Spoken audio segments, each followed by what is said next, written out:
Indian फिल्मों में गानों का जुनून कोई नई बात नहीं।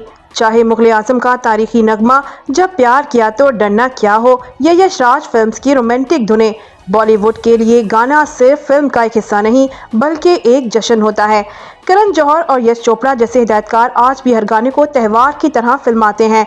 दुनिया की हसीन वादियों में शूटिंग, लाखों रुपए के सेट और मशहूर तरीन गुलकारों की आवाज़ें हर फिल्म का खासा रही हैं।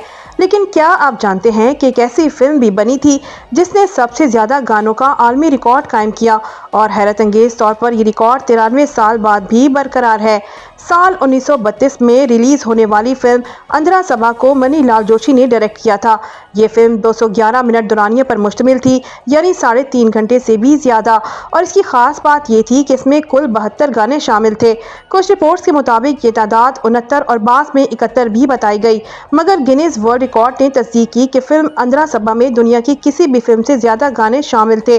अंधरा सभा एक फिल्म नहीं बल्कि एक संगीत की दुनिया का एक इनकलाब थी, जहां गाना कहानी था और मौसीकी खुद एक किरदार।